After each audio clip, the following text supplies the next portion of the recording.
Hello, and welcome back to the Far Out Podcast. How are you doing today? You're doing good? Well, that's good. I'm glad you're doing good. Me? How am I doing? I've been better. And you can tell that by when this episode is coming out because I did not record on Sunday or even Monday, but instead I'm bringing this to you on a Tuesday because over the last weekend I got sick, had a sore throat, persistent headache, and it didn't make well for good recording. I tried.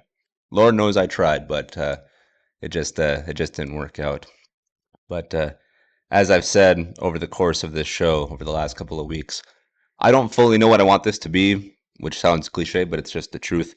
But my biggest inspiration has been the Joe Rogan podcast, and if you look at his output, his feed, sometimes he'll post, you know, 3 days in a row, a couple times a week, so on and so forth. He doesn't just upload every Monday or every Tuesday. He frankly just uploads when he wants to, and that's kind of the point I want to get to it at some point because when I get guests on, that'll determine when I do more solo shows. But like for instance, I would like to get to the point to where I could do multiple episodes in a week, or maybe only do one every 2 weeks and have it not be weird. But for now, I'm going to try to stick to the schedule because, as I said in the last two episodes, branding is important, scheduling is important, the algorithm is important, even though I think that's crazy, but it is. So for the time being, I have to stick to a schedule, and it's going to be every Sunday moving forward, uh, barring me getting sick or something. Eventually, though, I might move it to, say, every Monday, but I'll figure that out. But yeah, like sometimes I would love to post more than once a week, or maybe go 10 days or 9 days or 15 days without an episode, but we'll get there in time. We'll get there in time. But yes, as I said, uh, I was sick. Hopefully, I'm not sick anymore. Compared to Saturday, Sunday, and Monday, I think I sound the best today on Tuesday.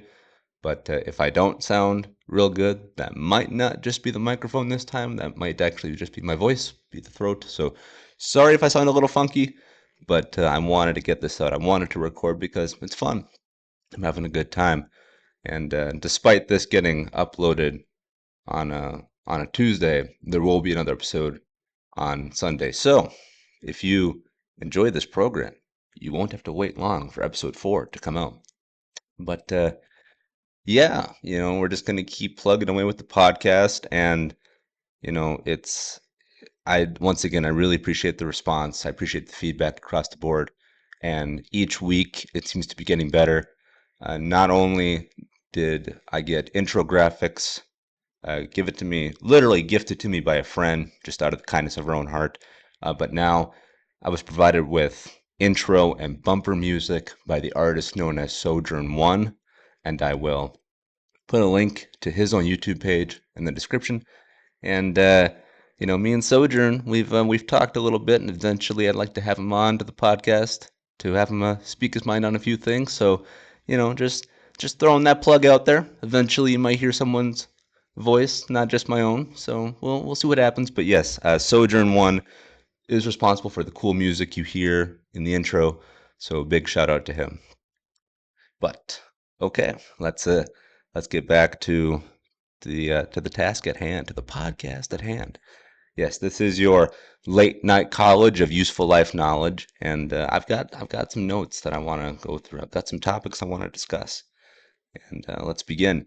And we're going to begin with actually a pickup from uh, the last episode. I almost said last week, but it's technically more than a week. But episode 2, I talked about James Bond and how going forward it could be a person of color playing him or even a woman playing the character.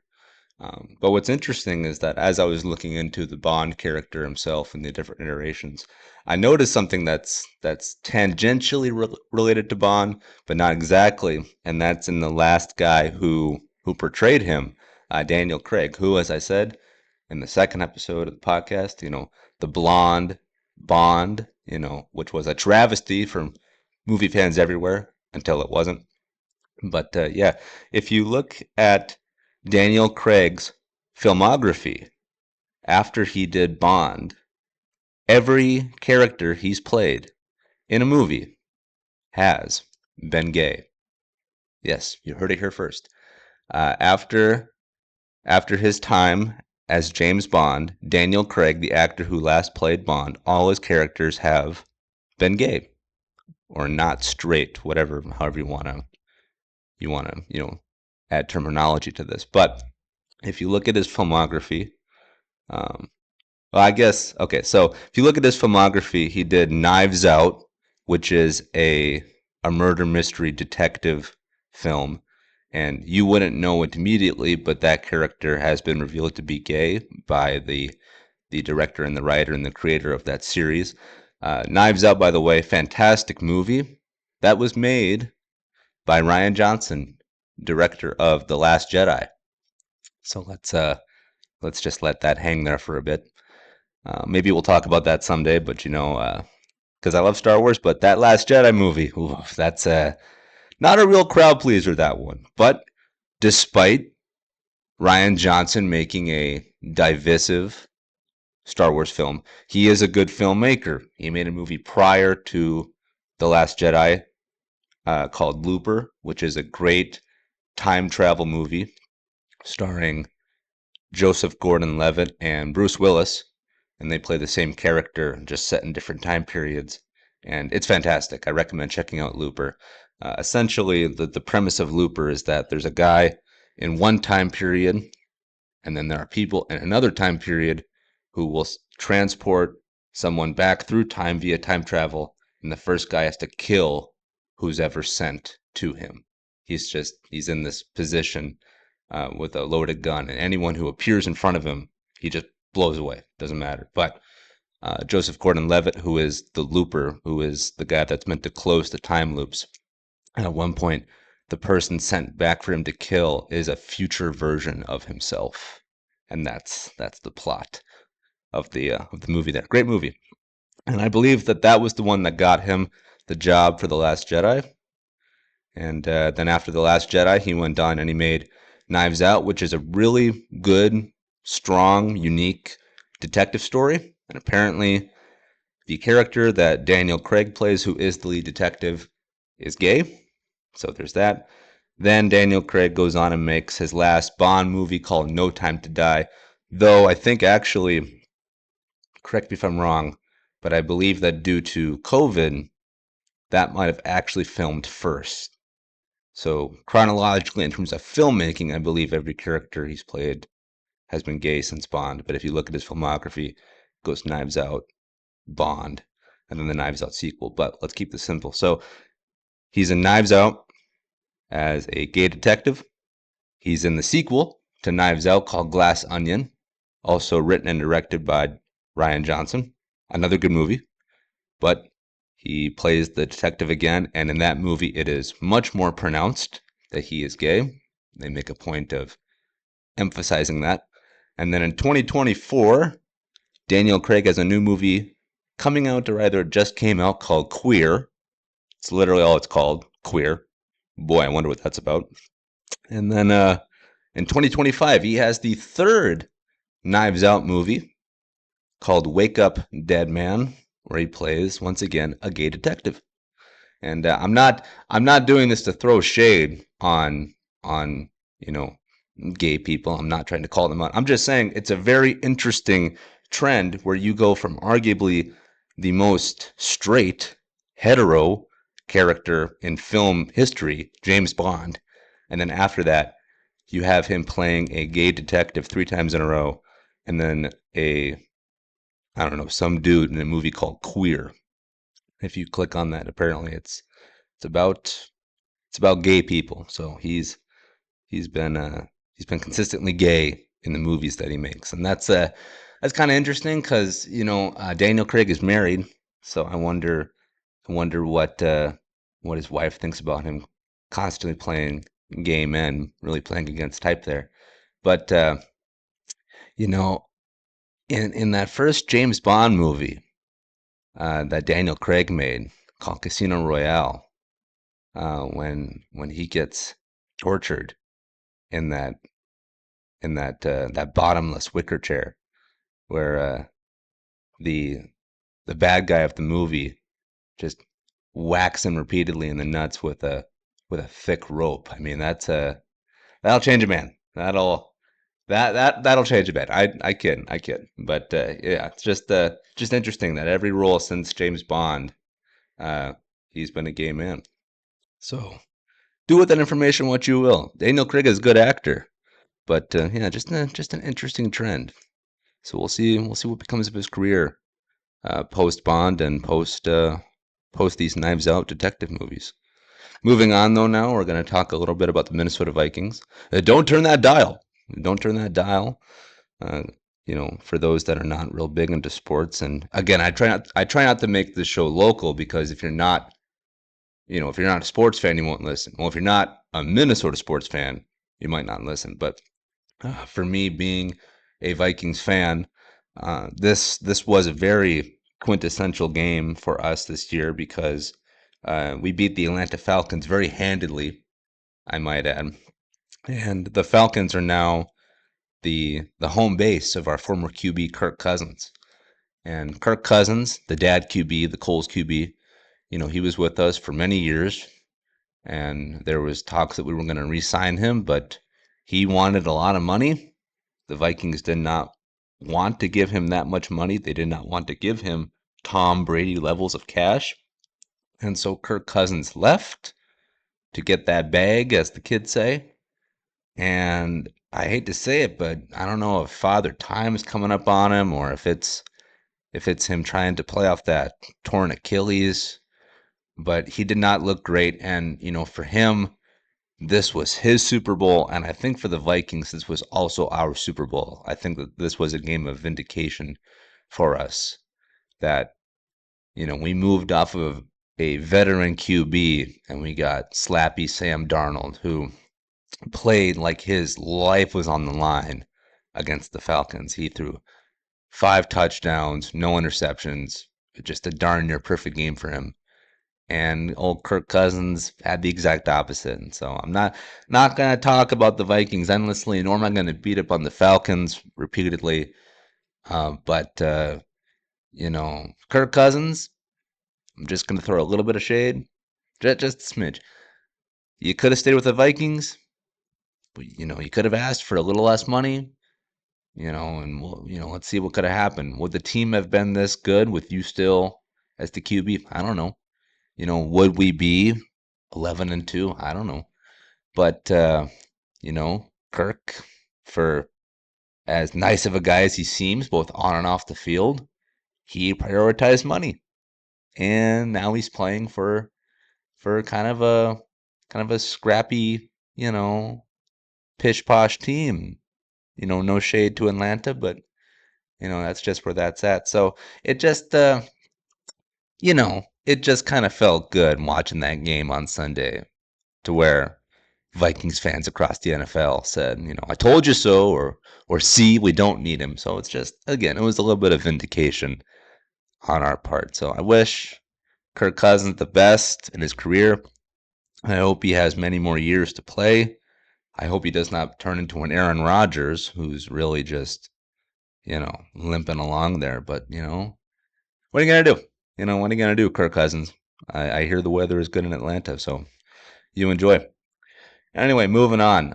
Over the weekend, now that we're beyond Thanksgiving and into the Christmas season of the year, Christmas movies are starting to take back the cinemas. And one movie in particular that is debated on being a Christmas film returned to theaters. I saw it with my mom, and in my opinion, this is the best Christmas movie. That's right, you guessed it, Die Hard. I saw Die Hard in the theaters on a re-release, and let me tell you, it is still amazing. It still holds up, even all these years later. I believe it's over 30 years old now. I think it came out in the late 80s, so it's been around for a long, long time, and it's fantastic. It's kind of the quintessential, or one of the quintessential action movies, because after Die Hard, well, for those of you that don't know what Die Hard is, it's essentially a lone cop fighting terrorists throughout a giant skyscraper, working his way up the building, down the building, so on and so forth. And It was really successful, and it was so successful that after Die Hard came out, there were all these imitators of Die Hard. It became kind of its own subgenre. Die Hard on a plane, Die Hard on a train, you know, so on and so forth. And then Die Hard itself spawned numerous sequels. And it's amazing. I think when people think of action movies, I think this is one that's certainly in the conversation and certainly should be in the conversation because it really did define a career for not only Bruce Willis, but it defined this point in action cinema where you don't have these huge hulking guys like an Arnold Schwarzenegger or a Sylvester Stallone. You have more of these everyman looking dudes. And, again, no shame to Bruce Willis, but I mean, he wasn't exactly ripped in that movie. He was strong. He was a cop, but, his stature, his body style is more attainable to the average Joe than it would be a Schwarzenegger or a Stallone. So it really kind of made the film more accessible to a general audience by having someone in there who frankly looked more like the common moviegoer. And I think that really helped the movie. But it's been highly debated since it came out if Die Hard is in fact a Christmas movie or not. And and I forgive people who don't think it is, because when you think of Christmas movies, you don't think of Die Hard. You think of Rudolph the Red-Nosed Reindeer, It's a Wonderful Life, you know, Frosty the Snowman, so on and so forth. Even the Santa Claus movies with um, what's his name? I can't remember. But yeah, a live action Santa Claus movie, because we need that. But anyway, Die Hard is debated about being a Christmas movie because it doesn't fit the standard mold of being a Christmas movie. There's no singing or holiday cheer, stuff like that. But Die Hard is set around Christmas. It's set during the holidays. There is Christmas music in it, just not sang, but it's like, it's in the background on the radios. Um, and people talk about, the importance of Christmas, about that's why we're gathering. And so the whole movie wouldn't exist if you didn't put it around Christmas, because the whole plot nucleus is that everyone's coming together to this skyscraper to celebrate Christmas, to have this Christmas party. And John McClane is there to visit his family for the holidays because he has a strained relationship with his wife. So if it wasn't around Christmas, he wouldn't be there. And there's Christmas trees galore. And it's snowing, so it has all the trimmings of a Christmas movie. It doesn't have that family Disney fluffy feel. And so people go, that's not a Christmas movie, that's an action movie. Well, I think it's both. And I think it's the best Christmas movie because, by golly, who doesn't want to watch terrorists get killed and get their plans thwarted on the holidays? So there's that. So if you haven't seen Die Hard in a while, this Christmas, I think you should fire it up. So yeah, it's pretty good. Still holds up. It's got those classic lines, yippee ki yay, mother. I'm not gonna say it because I'm trying not to swear, but yeah, it's got all those great lines, come down to the coast, let's have a few laughs, yada yada yada. But it's great. It's great. It's good fun. Anyway, moving on now. We're gonna transition out of film into TV here for a bit, and then we're gonna close out with some serious stuff. But now I want to get out of the film and sports talk. I want to get to some television. I've been watching a lot of TV lately, and boy, we are really, if you know where to look for good TV, you have just a smorgasbord to choose from. I've been watching both new stuff and old stuff, and we're going to start with the old stuff. I've been watching the classic Star Trek series from, I believe, that was the mid 60s. I think that's when that came out. But yeah, that's the one that has William Shatner, Leonard Nimoy, so on and so forth. And that show is old, and you can see it. But I don't mean that in a demeaning way, because in its age, and frankly in its cheapness, you can see charm. Because despite it being a sci-fi show, at times the original Star Trek series looks like a televised version of a high school play. I mean, it is, and that's not an exaggeration. I think any avid Star Trek fan will meet me halfway there, if not fully. I mean, there are times where, you can tell that they're on cardboard sets shooting plastic guns, in these simple costumes, and they reuse things. Their fist fights have, you know, three punches and they all sound like the typical cliche punch. There's not a lot of oomph behind the show in terms of production value, at least not from what I've seen of the original series, because I haven't watched the whole thing yet. But what it perhaps lack in show and in detail, especially when compared to a Star Wars, which is special effects galore, the Star Trek series has real heart, real philosophical angles that it likes to pull from. Because if Star Wars is beer, Star Trek is wine, and if Star Wars is chips, then Star Trek is like a steak dinner. It's meant to be enjoyed more rarely, more slowly. And you can tell this is how the show is formatted just by watching the darn thing. Because in the episode that I recently watched for Star Trek, which is just called Arena, which is considered one of the more quintessential episodes, uh, in that show, the Enterprise, the ship that you follow, the crew that you follow as they travel through space, they're aboard this ship called the Enterprise. And they have weapons, they have attack and defense capabilities, but the show states that this is more of a research exploration type of vessel. It's meant to go deep into space and learn, essentially. And as a viewer, when you watch the show, you also learn. And the ship, the Enterprise, is traveling through space, comes across a colony that is one of theirs. It's a human colony. They get down to the planet, and an attack has not only happened, but there's another one commencing. So immediately you're thrown into action. And despite me saying that this show has kind of a lacking production value, and this one episode I watched, I could tell this is where they put the most of their money, because there were real explosions, real flames, real debris, and it was cool to look at. Still, nothing compared to Star Wars, but you know you get what you get when you watch a TV show from the 60s, especially a sci-fi branded show from the 60s. But the Enterprise gets down to the planet. They're immediately caught in the crossfire of something they don't know, they don't understand.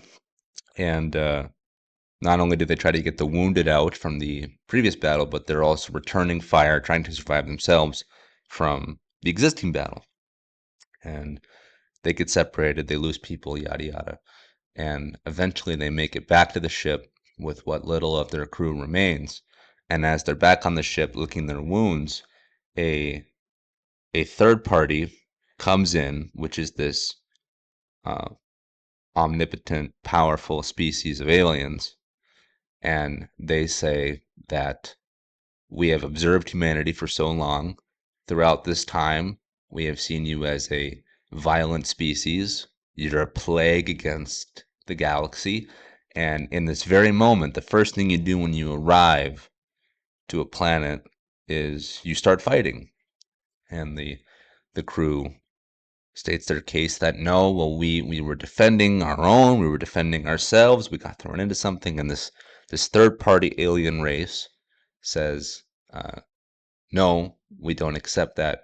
You're strictly violent. So what we're gonna do is we're gonna take the captain of your ship.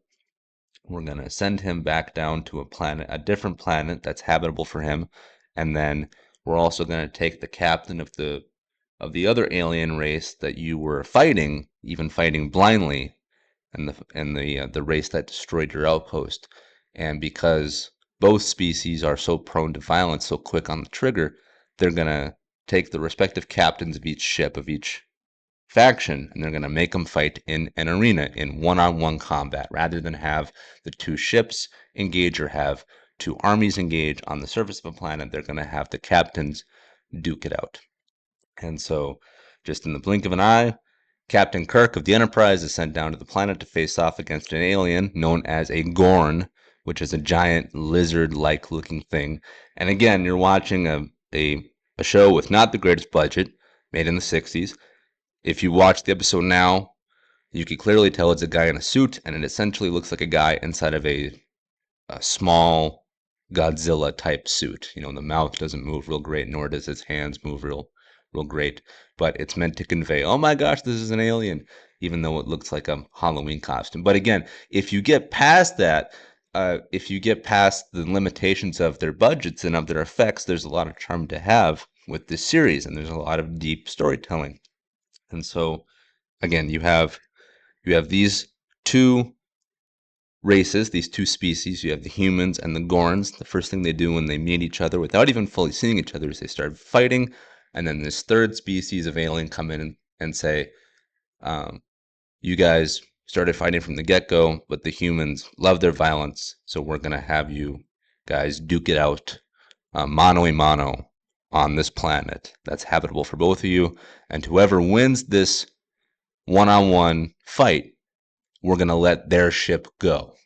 You know, and so that's that. And then the loser of this fight will also lose his ship. So everyone aboard their ships will be destroyed, depending on who loses. So you have this situation now where the human captain is outgunned. He's lesser in strength against this lizard creature, and he's just getting his bell rung.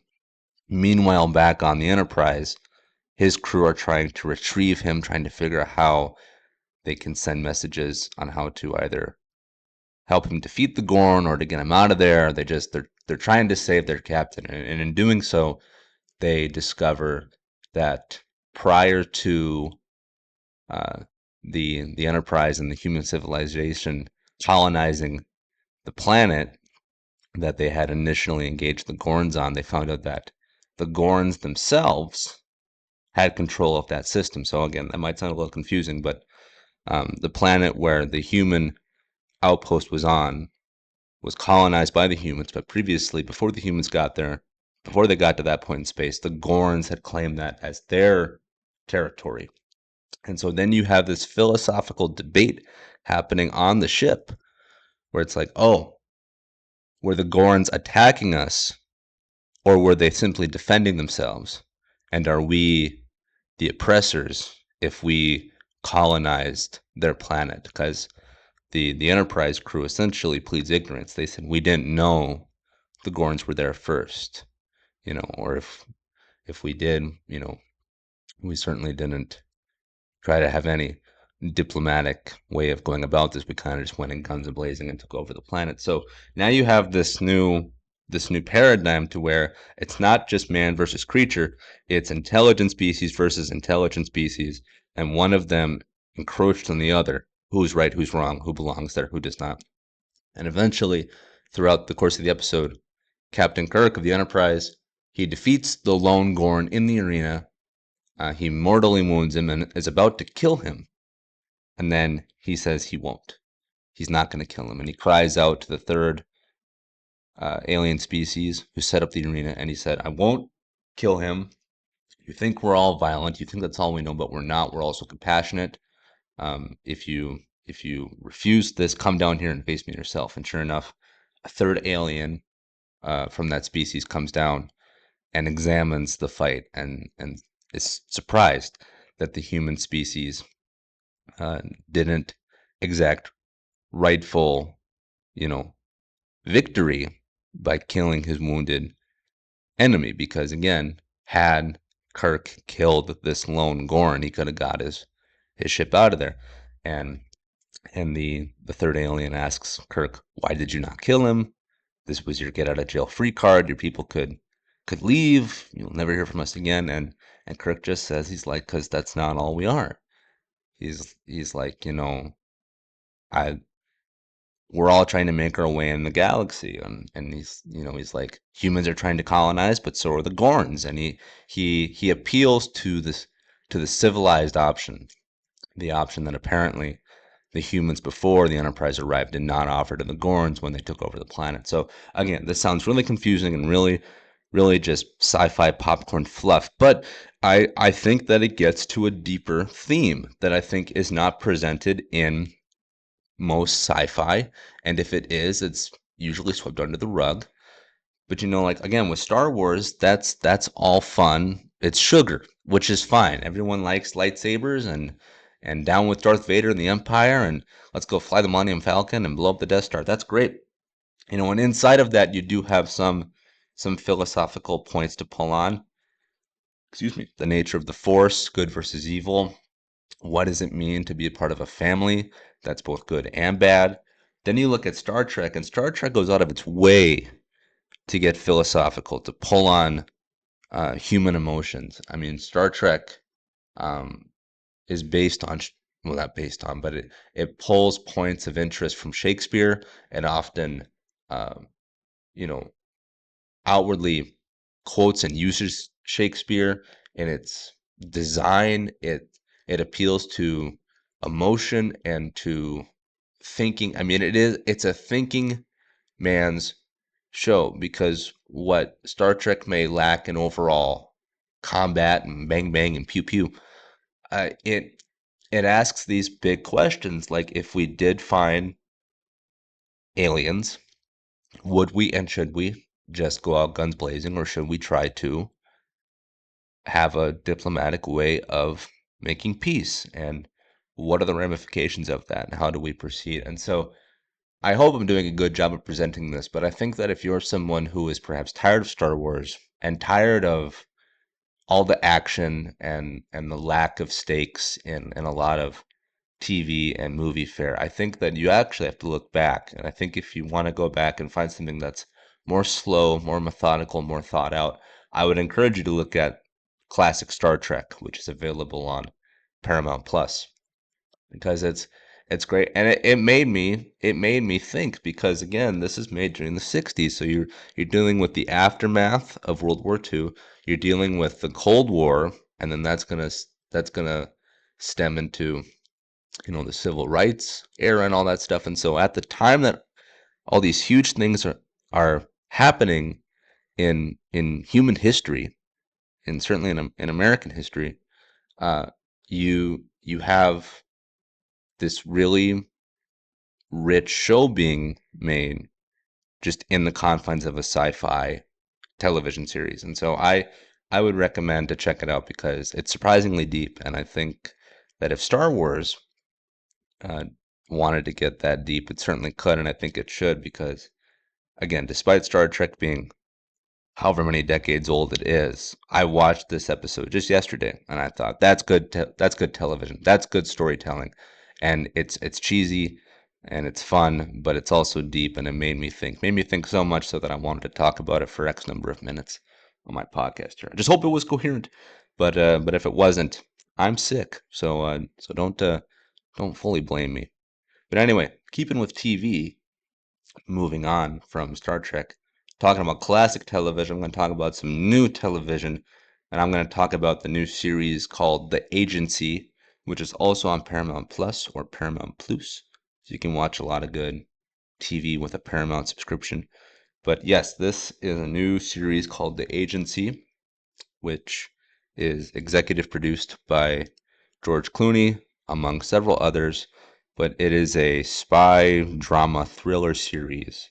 And it just started. It's actually releasing week to week, thank God, as opposed to doing these idiotic episode drops that platforms like Netflix will do, where they have, a 15 episode season. They just put it all out, in one night, and what are you left with? You can, people like to binge TV. I get it, but like I don't. I like watching one a night, two a night, so on and so forth. So if you want a slow burn series, literally in terms of release, watch The Agency. But if you also want a slow burn series that appears to be really prestige television and how it's set up, I'd recommend watching The Agency. Again, executive produced by George Clooney, and the main star of the series is Michael Fassbender, who I think is just phenomenal, a former X-Man actor, X-Men, X-Man. And I think he's just a real treasure. He was also in that terrible Assassin's Creed movie, which that one still hurts my heart to this day because I love that series of games. But maybe somewhere, somehow, some way, we'll get another crack at that. But anyway, he's a great talent, and I'm very happy to see him getting a lead in this show because not only do I love the genre of spy fiction, but I think that having a talent like him is just up in the pedigree of that. But the premise of the series, The Agency, is that a CIA agent, who is Michael Fassbender, he's abruptly called back to London, uh, where he has to essentially reestablish this new set of connections with the agency and also train new agents as well. And now there's this whole new plot of international intrigue and espionage unfolding in front of him. So the premise is that Fassbender is out, he's on duty, he's on a mission, I believe, in the country of Ethiopia. I think, if I'm wrong, forgive me. But I think that's where it was set, and then he abruptly gets called back. It says there's a situation. And despite the series not being heavily on the gunplay, in fact, I don't even think there was any shots fired or assassinations or killings. I don't think there was anything like that in this first episode. The build up, the setup of the psychological thriller that's unfolding was really special, and it grabbed me for it being a spy thriller that again doesn't have the James Bond type flavor of cool gadgets, cool cars, cool guns. It hooked me. Maybe there's some of that in the future.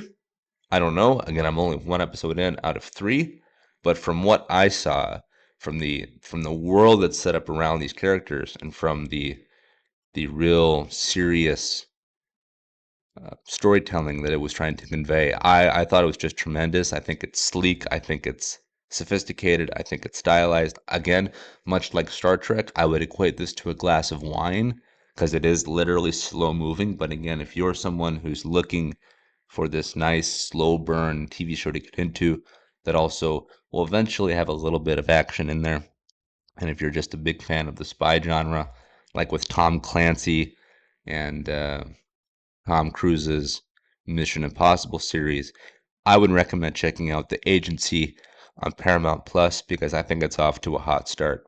And I'm very happy to have found it when I did. By the way, the series just began this month in December, earlier this month, and it's already renewed for a second season.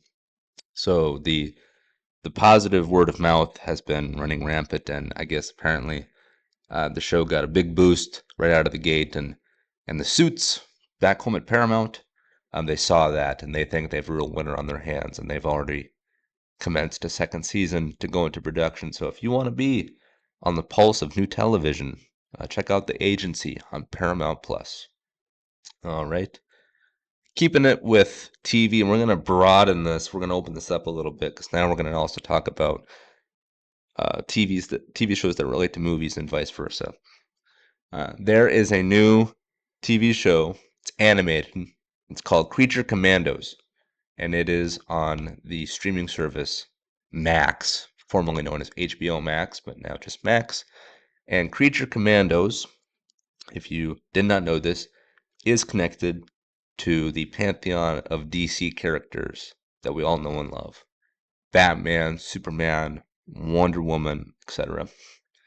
And what's interesting is that if you're not plugged into this like I am, if you're not a film nerd, if you're not a TV nerd, if you're not a pop culture nerd like I am, people might not know this, but DC, again, the home of Batman, Superman, and so on, they have wanted their own version of Marvel storytelling because everyone knows who Marvel is. Everyone knows what they are, who Iron Man is, Captain America, Thor. Everyone knows the Avengers because Marvel started their own film division.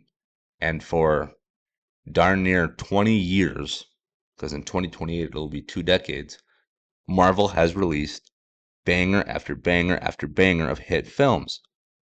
Iron Man, Captain America, Iron Man 2, Captain America 2, Avengers, Avengers 2, Avengers 3, Avengers 4, which is nuts. The fact that we've had freaking 4 Avengers movies in less than 2 decades, crazy. But they make all the money, Audiences love them. Critics love them.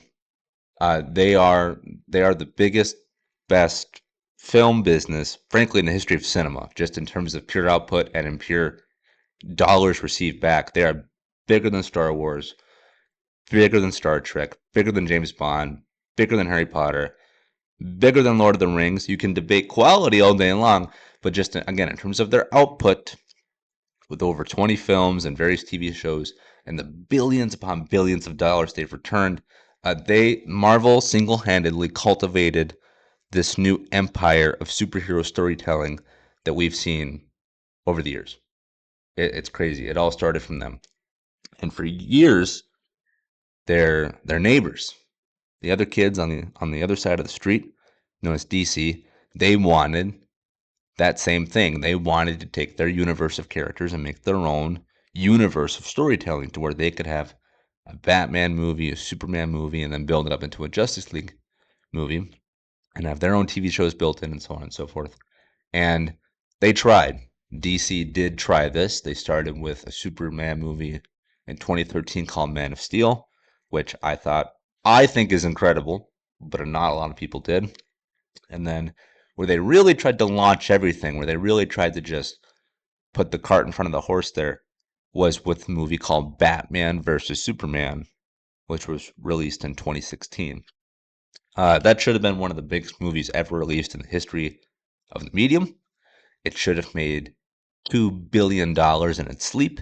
It should have competed with the likes of Avatar and with Marvel and with Star Wars in terms of its return on investment, plus also its cultural relevance. And at the end of the day, I like the movie. The movie is good. Not great, not bad, depending on who you ask. For me, it's good. And that's a problem. That's a big, big problem for DC because they saw the success with the Avengers movies, and DC said, "We want that." So they tried to make it, and it did not work because no one talks about DC the way that everyone talks about Marvel. And for the last decade worth of storytelling, DC has tried to get their own universe off the ground, and they've had some winners. Like I said, I thought Man of Steel was good. They made a Wonder Woman movie, which I think is incredible. They made an Aquaman movie, which I think is amazing. They made a movie about a guy named Shazam, which no one knows about, but I think is a good movie. Then you got real stinkers in there. Sadly, their stinkers are the ones that they really needed to hit for this thing to take off in the way that Marvel has. One of their first stinkers, like I said, was Batman versus Superman. And it's really sad to say that that movie, at the end of the day, is just good. Because what kid doesn't dream of seeing Batman fight Superman on the big screen? Like, that movie should have been incredible, but it wasn't.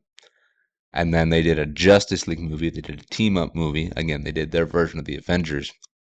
And it didn't work.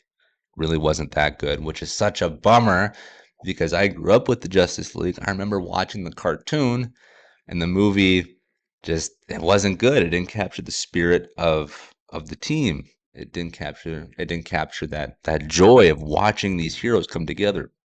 And you have clunker after clunker, misstep after misstep, blown opportunity after blown opportunity, all the while Marvel is running off to the races, wiping their tears with $100 bills and cashing billion-dollar checks. So, a few years ago, I believe, either in 2022 or 2023, DC said, "We're doing it again. We're starting over. Dang it, we're going to have our own universe because we have the characters to make one. Our last attempt didn't work, but we're going to try again. We're going to start from scratch." And that's literally what they did.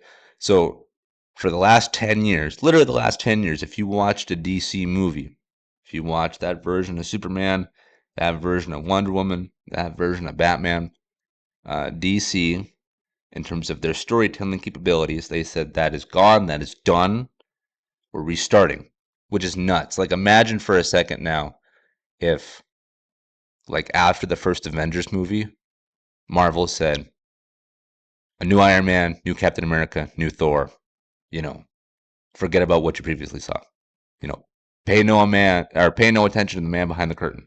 Like, imagine if they did that. It's crazy. But this is what DC needs to do because their current slate of stuff that, as I just said, wasn't working. It wasn't hitting the way that they wanted to. There were some winners, but let's be frank about this. Most of the movies were good at best. So anyway, they said we're gonna clear the deck. We're gonna start over. So what do they do? What have they done? They actually went over to Marvel and they got a guy from Marvel to start and make their new universe of storytelling across movies, TV shows, video games, and so on. The guy in question, his name is James Gunn. And if you don't know who he is, that's fine. But you certainly are familiar with his work because, again, he worked in Marvel. And James Gunn is responsible for all 3 Guardians of the Galaxy movies. And DC went to him and they said, here's 2 blank checks. One is addressed to you if you want it. And if you take that check, if you take our money, here's another blank check. This is for you to use to build your own universe. You can be the steward of storytelling for us here at DC. So DC goes to the Guardians guy named James Gunn. They offer him that deal. James Gunn says, I'll take it. And now the new slate of DC storytelling is underway. And they have at least a bare minimum. I'd say at least they have 10 years worth of storytelling planned out. Probably more, honestly. They have probably 10 to 15 years planned out right now. And so when these new iterations of characters come, the new Superman, the new Batman, the new Wonder Woman, you're going to see them for a long, long time. Because DC's playing the long game. They want a universe. They want an ongoing series like Marvel has to where they can just make billions after billions after billions. So, okay. So James Gunn gets hired, I believe, in 2022, maybe even a little before then. And he's been crafting this universe of movies and TV shows that he thinks will be the best that DC can put forward to make this new slate of storytelling.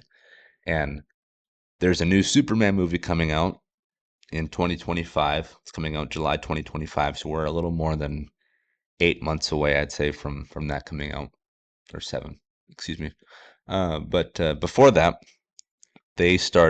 James Gunn started his new universe with a new TV show, that the one I previously mentioned, known as Creature Commandos. And it's animated, and it's on the streaming service Max. And if you've never heard of the Creature Commandos, I don't blame you, because I haven't either.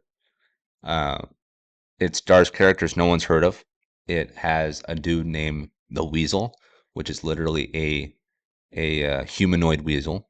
It has a guy named Rick Flag, who is like this commando soldier, hence Creature Commandos, perhaps. It also has the monsters of Frankenstein and Frankenstein's bride, and it has a few other characters there. So this is a DC story. This is a story set in the world of Batman and Superman, but it doesn't star anyone you know. It stars these really lower level characters, which is fine because, again, when James Gunn started working at Marvel, he wanted to make a Guardians of the Galaxy movie. Who on earth knew who the Guardians were? I didn't, and I read comic books. But he makes that movie. It's incredible. He brings in, Chris Pratt from Parks and Rec, says you're going to be the star, and now here we are. So many years later, 3 movies under his belt, now he's the head of DC. So he took this roster of no-name characters from Marvel and made them into a hit. Now everyone knows who they are, and we all know who Rocket Raccoon is and Groot the Tree. And so DC says, we want you to do that for us too. James Gunn says, you got it.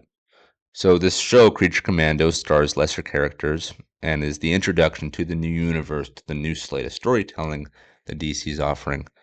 And I got to tell you, this is a bold and nutty take to begin your new universe. Because, again, you have to think of this like Marvel. The Marvel universe that we all know and love, that's been ongoing for nearly 2 decades, started with Iron Man, who is charming and funny, action-packed. Then comes Captain America, and then comes Thor. Then you get the Avengers, and boom, takes off like a rocket.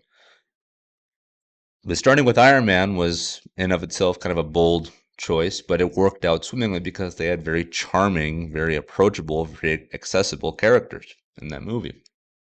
Creature Commandos, I don't think you have any of that. As I just said, there's no one in this show that you recognize. Even myself, because I'm a super nerd, I had no idea DC could play with Frankenstein and his wife of a monster. I thought that was an entirely different company. Crazy to think that that exists in the same world as Batman, but whatever. But the problem with the show isn't just its own building blocks, it's actually the execution of the show itself. Because, again, where Iron Man was jovial, charming, and fun, Creature Commandos is not that. It's fun, but not in an approachable way. And I'll just put this out on Front Street. The show is animated, which is already a hard sell for most people compared to live action.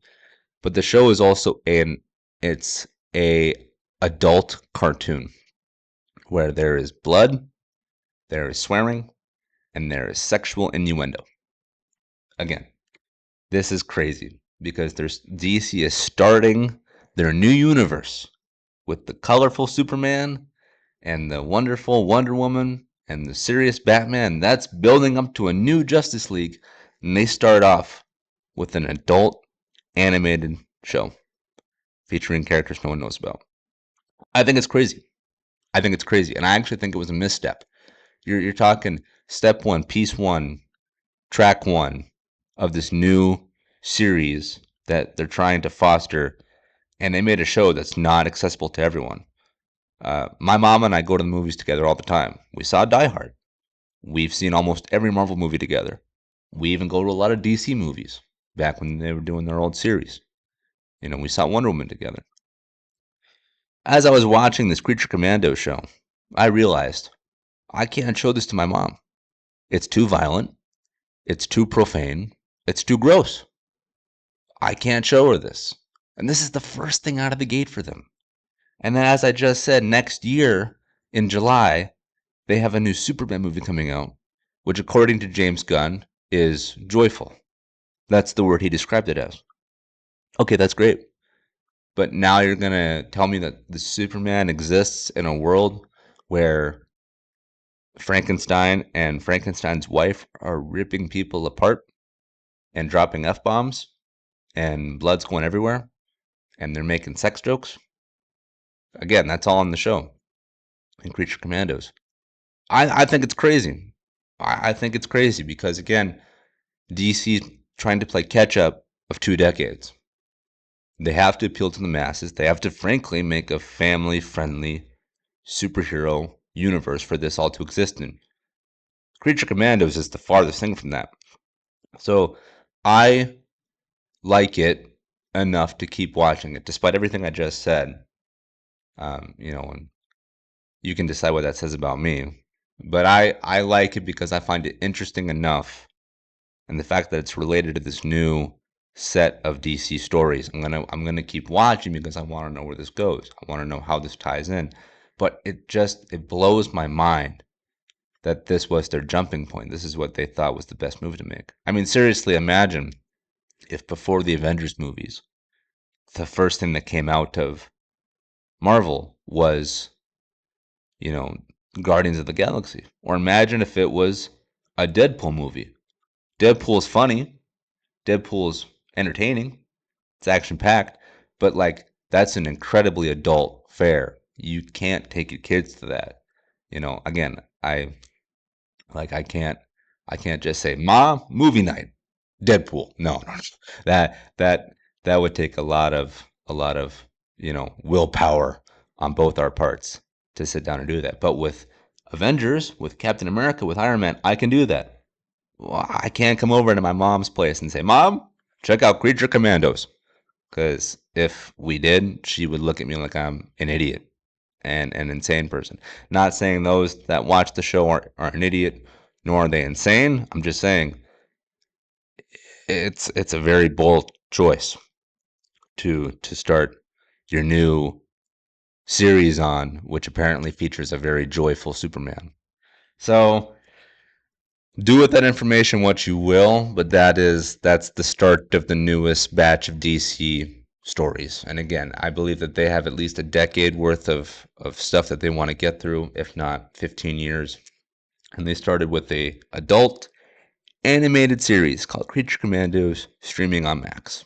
So watch if you want, or don't. And look forward to Superman soaring into theaters July 2025. I think that'll be a good crowd pleaser. But anyway, moving on. As we close out the show here, I'm going to talk more about some more serious topics, more adult, grown up things, not just James Bond and the Vikings and movies and TV and so on. I'm going to talk about real things, about real news. So if people tune out, I don't blame you, because this is adult stuff here, as opposed to the lighter stuff.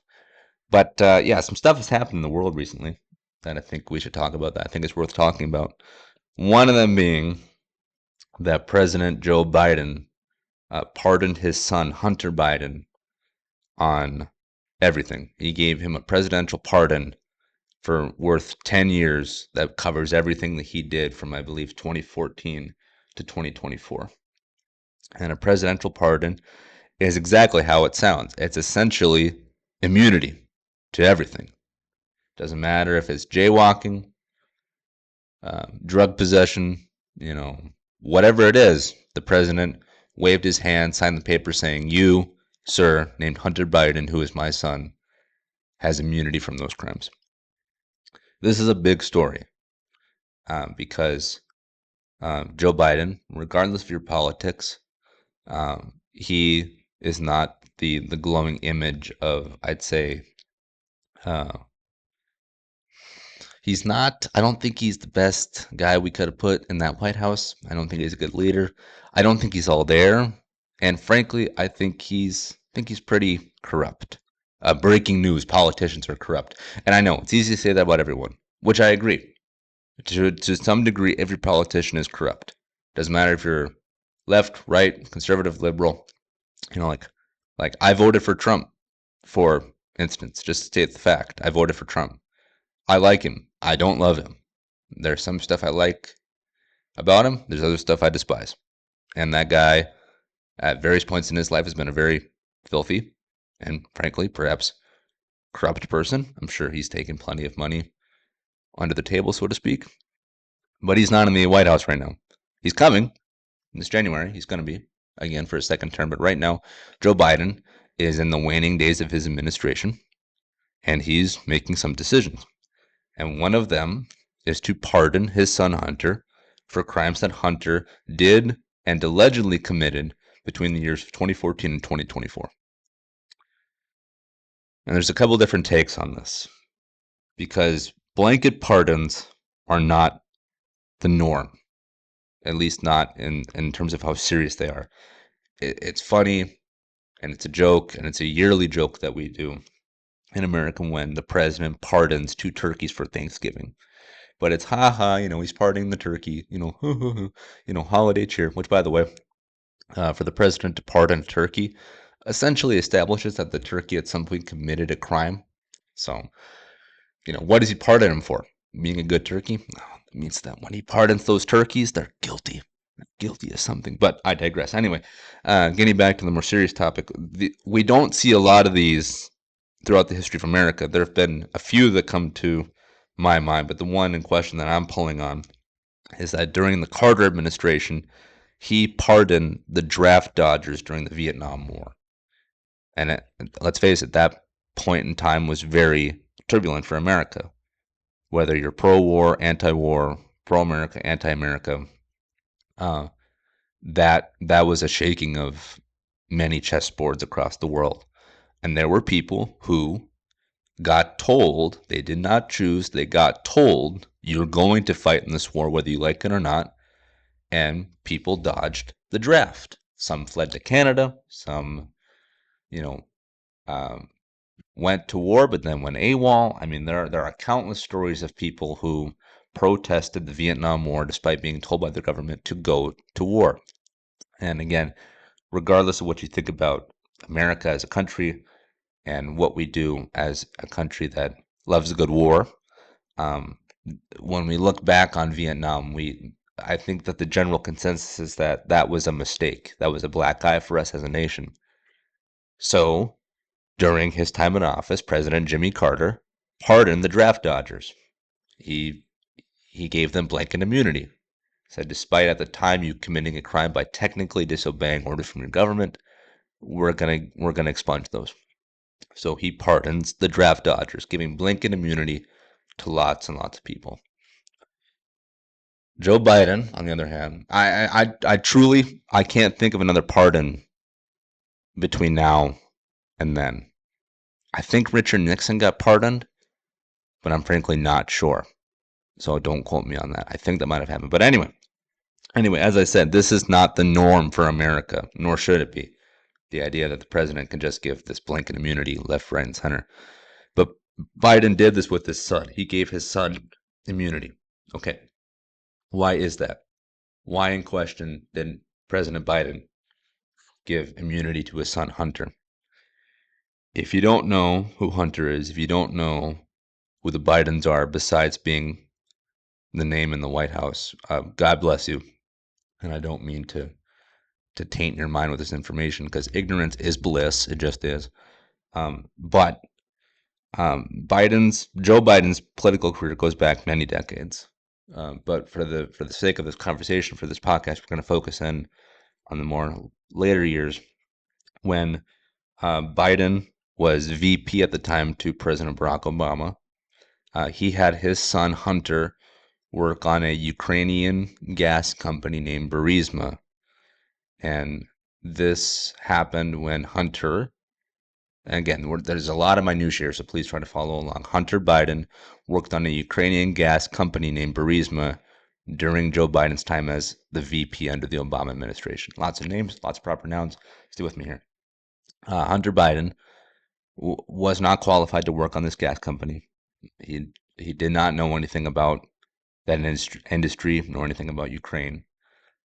But he was, and that's not me just pontificating on him. I mean, this is, you can Google him, Wikipedia him, you can look at any number of sources online. Hunter Biden, just across the board, was not qualified for this position. But he gets put on there because Ukraine is notoriously a corrupt country.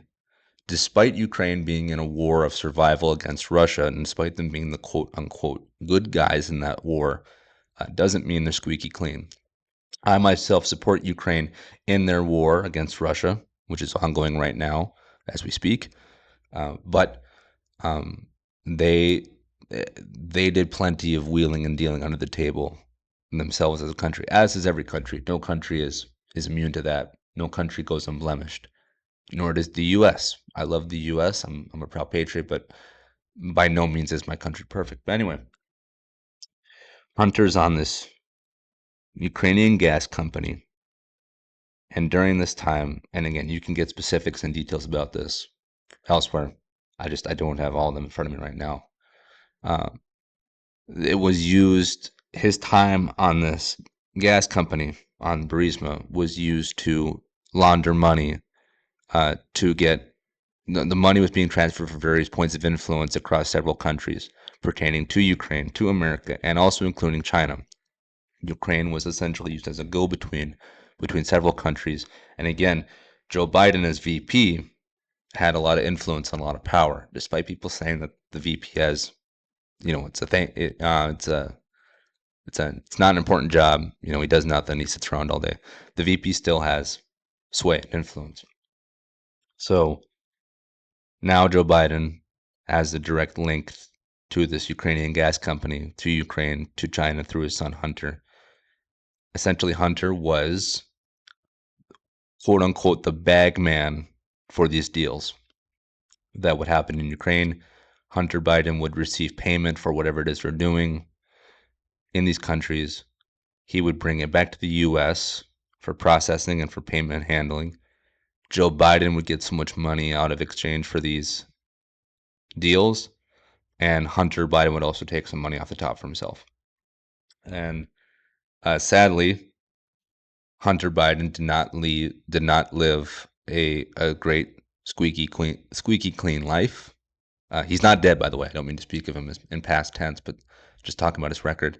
Hunter is a known user of hard drugs such as cocaine, He's also been known to exercise, um, you know, getting. I don't mean to be crude, but it's just how it is. He likes to purchase hookers, prostitutes. Um, every payment he received from these deals he did with his father, he would take the money and use it on not good things. Like I said, hard drugs and hookers and so on and so forth. And this is all documented because if you've been online in the last 4+ years, you know that there was the quote unquote Hunter Biden laptop, which contained video evidence and picture evidence and text evidence, transcripts of all this stuff happening. And so Hunter Biden has been caught on camera with drugs. He's been caught on camera with hookers. He's been caught on camera talking about taking money from countries and giving some of it to his father and also taking some for himself. And so he has had these very persistent bad habits that frankly haven't gotten better over time. He's a drug addict. He's a sex addict. And because of all this, he um, has had federal gun charges brought against him because when you're caught with the substances that he has and has been charged with the crimes that he has, he legally he can't own a firearm. He got caught with a gun as well. So I mean, he's not an outstanding citizen across the board in terms of any metric. And he's been prosecuted on some crimes, not others. Some he has received a slap on the wrist for. Others he has received fines and so on and so forth. But there was at one point in time when Hunter faced real legitimate jail time for all these things, for the wheeling and dealing, for the drugs and for the hookers and so on. And President Biden gave his son immunity. He waved his hand and made the charges go away. And I'm gonna take an opinion on this that might not be real popular because again, quote unquote, no one is above the law. But again, when your father's the president, he can make things go away. You can argue whether or not that's correct. I don't think it is correct, but the opinion I'm going to have on this is that I think I get it. I think I get it strictly, purely from a familial sense. Joe Biden has lost children. Some of his children have passed away.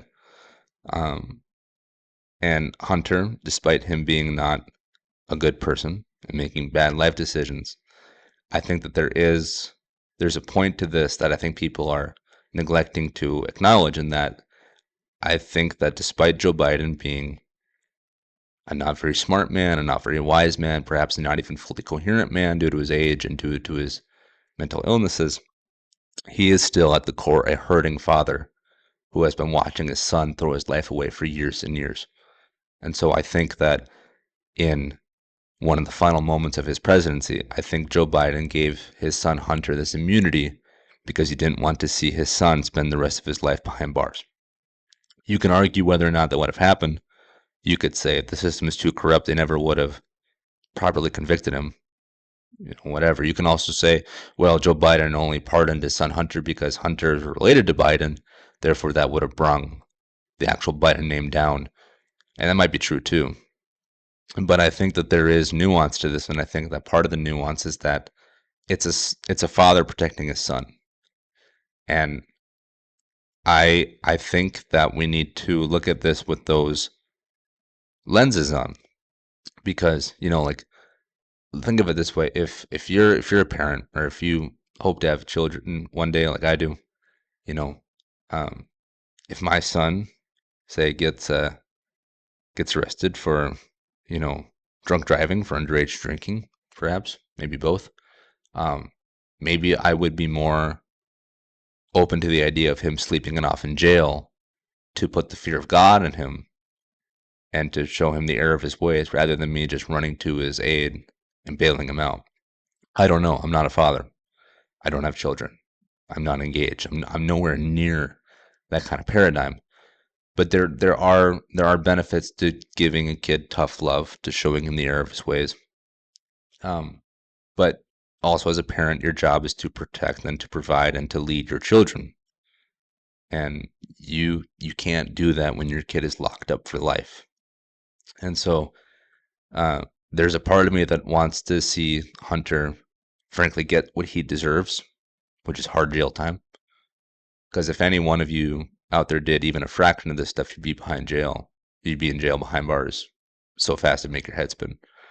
But because Hunter Biden is linked to an influential family, he's been getting slaps on the wrist for years.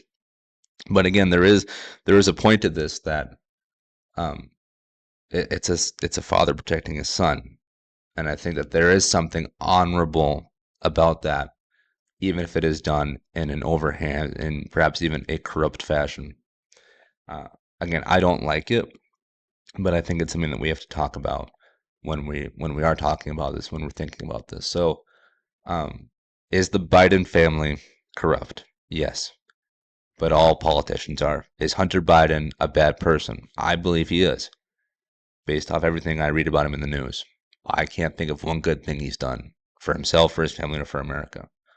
Um, but again, despite all that, um, and despite me saying I would want my kid to sleep in jail for a little bit to kind of put the fear of God into him if he makes a a bad enough mistake, there is a point too, though, to where I would try to protect my own son from certain punishments befalling him. And I think that Joe Biden is merely thinking of himself as a father first, not necessarily a political chip to be moved around. Maybe I'm being naive. Maybe I am. Maybe my opinion is totally wrong. I don't know. But when I read about this stuff and I read about the pardon, I think that this is a father hurting and this is a son hurting. And hopefully, Hunter Biden can get into some kind of rehab or medical environment to where he can get his life together, because it's never too late to start over. But as of right now, I don't know what's happening with the family. And yeah, so again, President Biden gave his son Hunter full immunity on charges ranging from drugs to hookers to federal gun violations. And that's where we're at. But I think that there is nuance with this. And that's why I would encourage you, the listeners, to use some nuance as you read about this story going forward. But, I'm just giving my opinion. And when you listen to the podcast, you're going to get my opinions fully unfiltered, raw. And I appreciate you listening. And I hope that this provided a good conversation for you. And the last thing I'll talk about for today is that I'm sure you've seen this as well, too, if you've been online or on Twitter at any point, is there was a killing in New York City by Rockefeller Plaza. And this was, oh, sorry, I just touched the mic. This was a United Healthcare. So a healthcare CEO was full on assassinated in New York by Rockefeller Plaza. Crazy, crazy stuff. It's crazy that we saw it in the way that we did, because there's full video of this happening. But it's also crazy that we're so aware of this specific death, because sadly we live in a very dirty world. Killings like this, genuine true assassinations like this, happen all the time across the world. We don't hear about it, but this one we did hear about, because it was caught very broadly on camera, and it happened to a very uh, wealthy, higher echelon person, and it really took the world by storm, at least for a bit there. I don't know what to fully think about this story because I haven't fully looked into it. Really, I bring this up because I just want to talk about the actual video itself. But at the time of this recording, supposedly there were messages found from the assassin, from the hitman. He supposedly inscribed words into the bullet casings that his gun that he used in his weapon. So when you got to the crime scene and you picked up his shell casings, you can see that there were words uh, fixed into the actual brass itself. I don't know if that's true or not. I think it is. I'm pretty sure I saw pictures of that. But there was that incident, or there was that part of the incident. Then there's also the word that they found this backpack. Authorities found this backpack pertaining to him, which reportedly contained a jacket and Monopoly money. They supposedly found a backpack that had Monopoly money inside of it that belonged to the guy. And now, at the time of this recording, the guy has supposedly been captured in Pennsylvania. I don't know how much of that is true. I don't know if the backpack was real. I don't know what was written on the casings. I don't know if he's in custody or not. I don't know. What I do know though is that there's this video out there of the actual job being done, of the actual killing happening. And uh, if you watch this video, it looks like a movie. It looks like Call of Duty. And what's crazy is that speaking of Call of Duty, we are so inundated as a culture with death, with killing. We watch John Wick movies. John Wick kills 312 people each movie with various headshots and silenced weapons and so on and so forth. We play Call of Duty. All you do is shoot fish in a barrel. It's a shooting gallery. You know, um, we watch the Avengers movies, which have some gunplay, but are very combat focused, and so we're seeing people get flown through walls, and we're punching out car windows and ripping off car doors and throwing them at people. I mean, we're seeing people get hurt, damaged, and killed on a regular basis throughout all the media we consume. Yet this instance that we see here is real. It's a real person killing another real person, and we see it happen. And it's interesting how easily we've been able to digest this as a populace, when compared to the fictional death that we all see in our movies and our TV and our games and so on and so forth. It's just interesting. And we could have another conversation about the state of society at some point. Like, should we as people be okay with this much death? I don't know. But we are, you know, which makes this video interesting to talk about. But again, I'm going to talk about the video itself because this isn't something that we see every day, despite it happening probably sadly daily across the world. But again, it's very movie-esque. It's very video game-esque, where in the video you see a man walking down the street, and then another man appears behind him in a hoodie with a silent weapon and just caps him. I mean, it's crazy, and people are calling this professional, a genuine bona fide assassin, a hitman, um, not some slappy, not some drug-addled guy off the street. They're talking this was planned, thought out, executed, and the guy is gone without a trace, or so we think. Because at the time of this recording, he has possibly been captured, even though it's been like 3 or 4 days after the fact. But anyway, I want to talk about the actual video itself. If I think that this was a genuine true assassin, or if I think that this was just some disgruntled person, because the United Healthcare company, the CEO that this guy works for, supposedly they're very corrupt. They're very anti-consumer, anti-patient when it comes to their practices. Most healthcare providers have a rejection rate of, I believe, around 15%.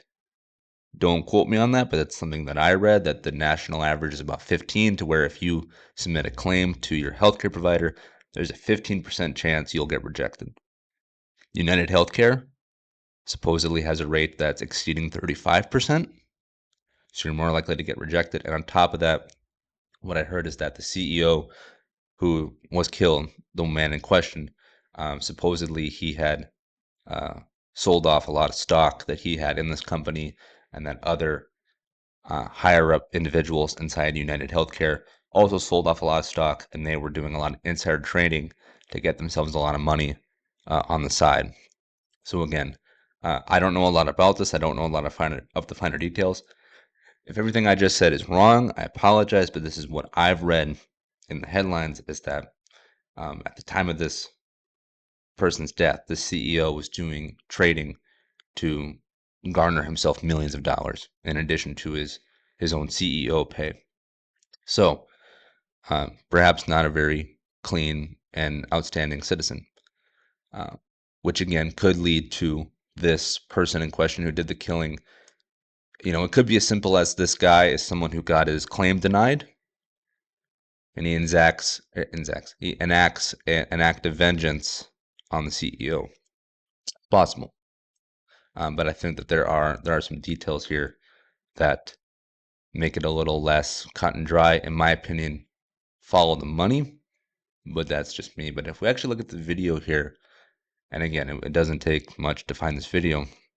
There's the camera footage is a top-down or high-angle shot down onto the sidewalk here in Rockefeller Plaza, and you see the CEO walking.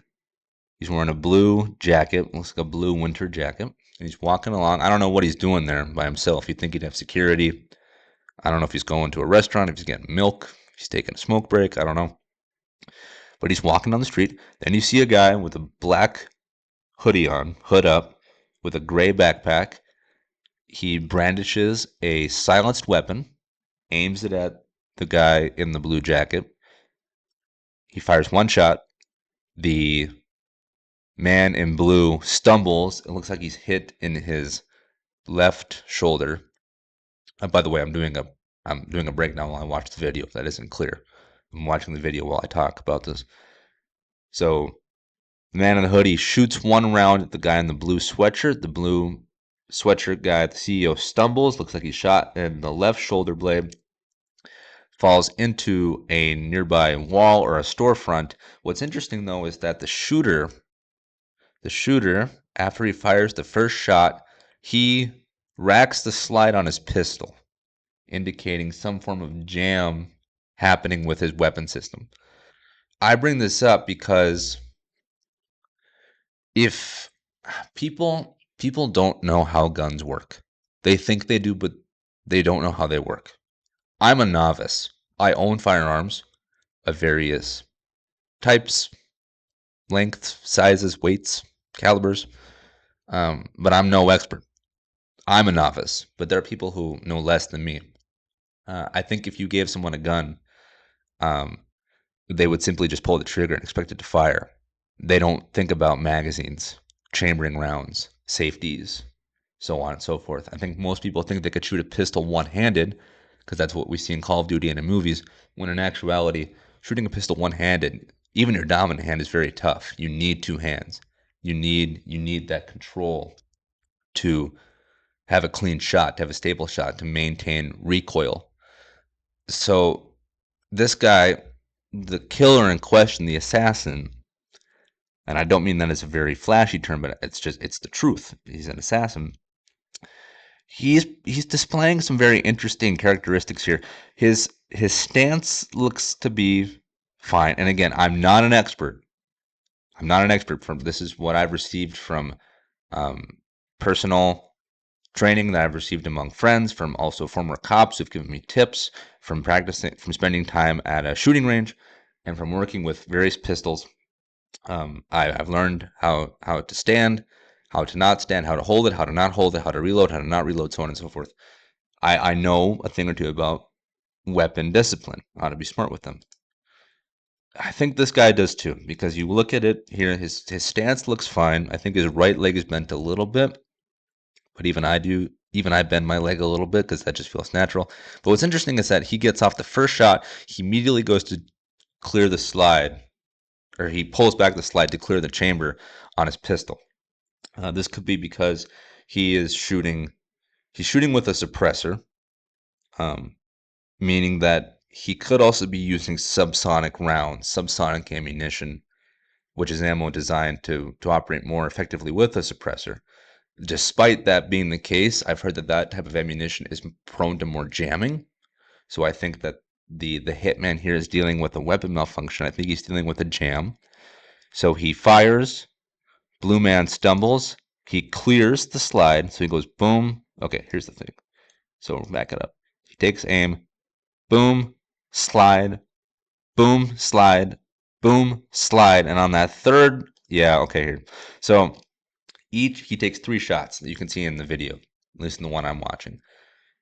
He takes aim at his target. Each time he fires, he has to clear the slide.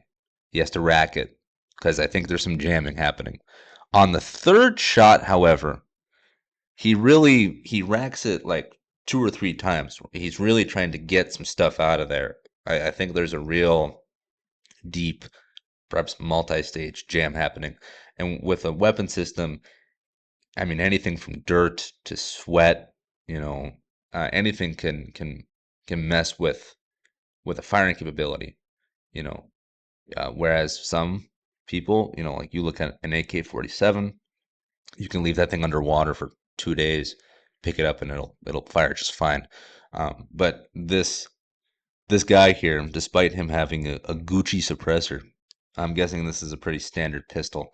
Because again, you have to keep in mind too, this is happening in New York City, where they have very strict gun laws, and suppressors are actually not illegal in most states.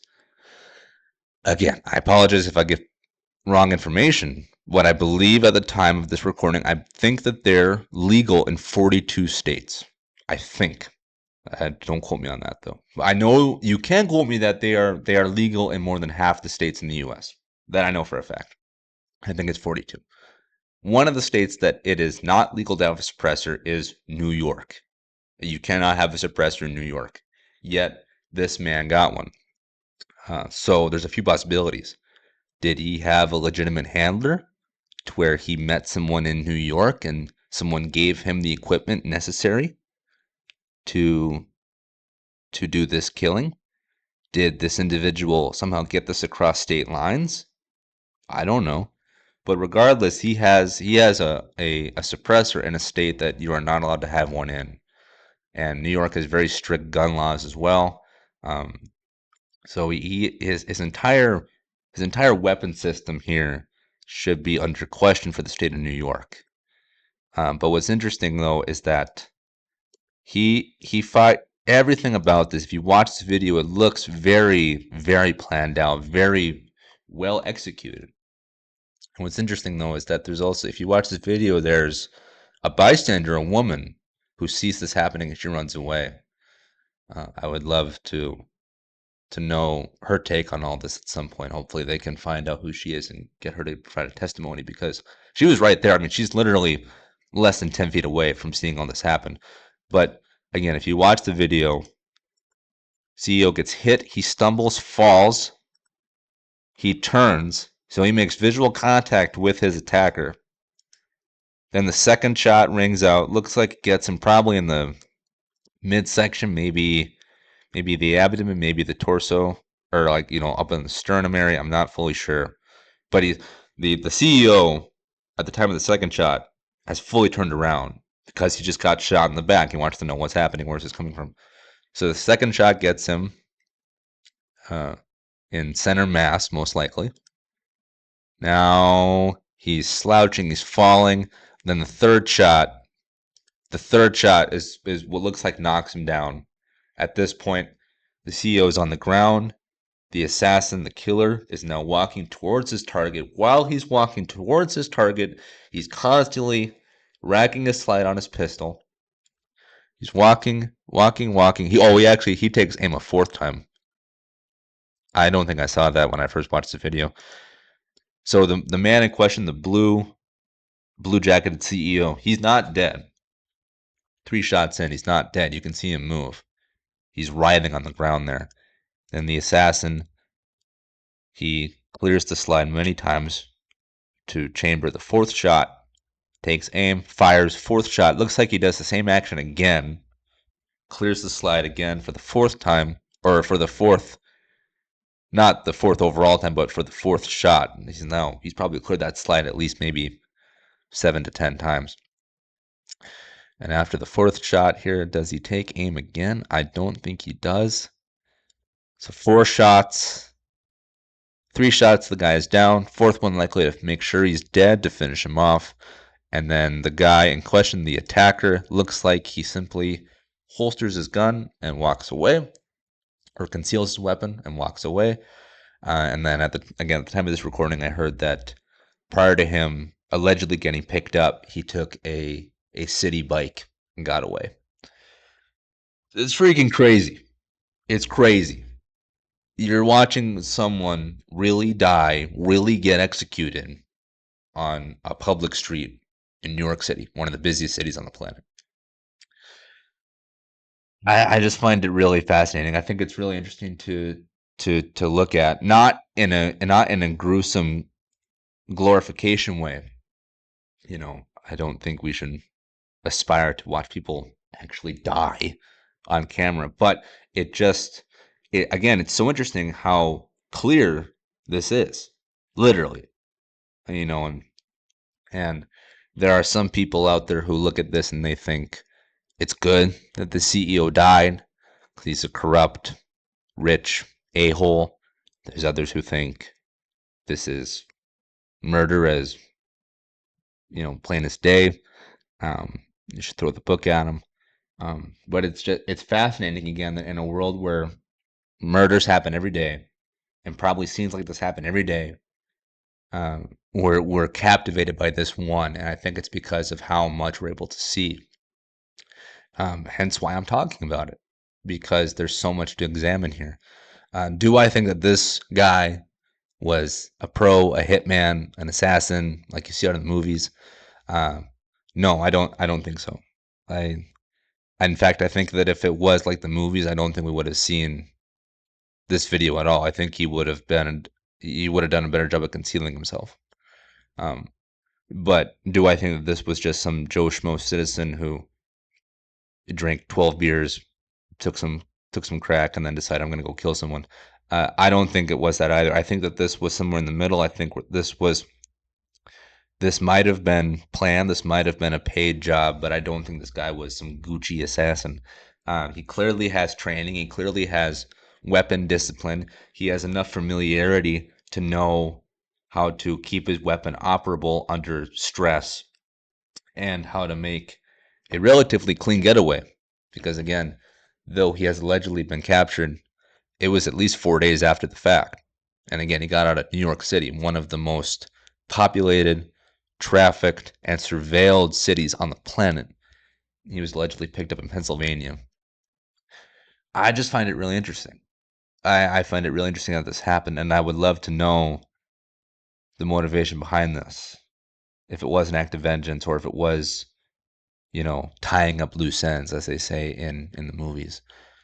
You can watch this all for yourself, and you can dive into much more deeper and probably more detailed explanations than what I'm offering to you now. But I find it really interesting. And yeah, and this is actually the last thing I wanted to talk about, so I don't really have a good way to close this out. I don't have like a good send off like I did last week when I leave you with questions about race and the whole deal. But it's just crazy that on Twitter, on public Twitter, an app that a 12-year-old can download, you can if you know where to look, you can watch a dude just get killed on the street there. It's really interesting. At the end of the day, I just find it interesting. So yeah, there's that. And again, there's no proper way to close this out. That was the last note I had for today. But yeah, I'm sorry if this turned out a little poor in terms of sound quality, because again, the mic isn't great. Shout out John Tweed, thank you for the mic, but you also know that this is not a Gucci mic. And also, I'm not at 100% right now. Also, I'm sure I just rambled here endlessly. But yeah, that's all I've got for today. Thank you so much for listening. I intend to get out another episode this coming Sunday, as do I do every Sunday moving forward until I decide to move it, because that's just how it's going to be. But yeah, so to close out with a movie quote here, I will quote the aforementioned Die Hard with this quote. "Now I've got a machine gun. Ho, ho, ho." Go watch it. It's one of the best Christmas movies available. Thank you, and good night.